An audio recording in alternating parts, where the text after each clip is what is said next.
साइब बिन Yazid रज़ियल्लाहु अन्हु से रिवायत है कि उन्होंने कहा, नबी करीम सल्लल्लाहु अलैहि वसल्लम, हजरत अबू बकर रज़ियल्लाहु अन्हु और हजरत उमर पास से ये रज़ियल्लाहु अन्हु के दौर में जुमा शुक्रवार की पहली अजान उस समय दी जाती थी जब इमाम मिंबर पर खुतबा देने के लिए बैठते थे।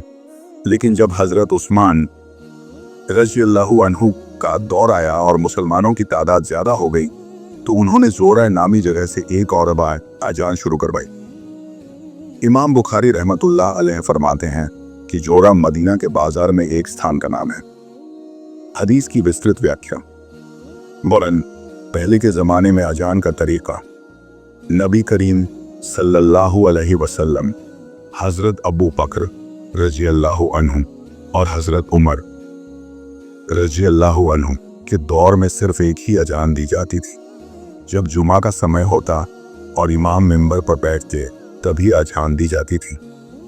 दुके हज़रत उस्मान रज़ियल्लाहु अन्हु का नया इंतज़ाम है।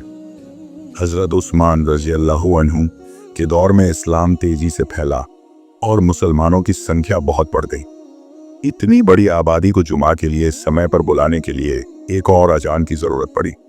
इसीलिए उन्होंने मदीना के बाजार और ज़ोरा नामी स्थान से दूसरी अजान शुरू करवाई ताकि लोग पहले से ही मस्जिद आने की तैयारी कर सकें। 3 ज़ोरा क्या हैं? ज़ोरा मदीना के मुख्य बाजार में एक जगह थी। यह व्यापार का केंद्र था जहां बड़ी संख्या में लोग इकट्ठा होते थे। वहां से अजान देने से लोगों को पहले से ही जुमा की नमाज के बारे में पता चल जाता था।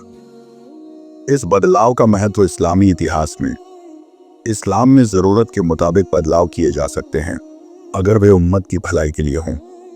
हज़रत उस्मान रज़ियल्लाहु अन्हु का यह फैसला दिखाता है कि इस्लामी प्रशासन समय के हिसाब से ज़रूरी फैसले ले सकता है।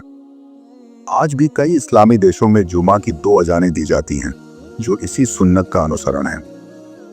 निष्कर्ष, यह हदीस हमें सिखाती है कि इस्लामिक परंपराओं में लचीलापन, फ्लेक्सिबिलिटी है जो समय और परिस्थिति के अनुसार अपनाया जा सकता है।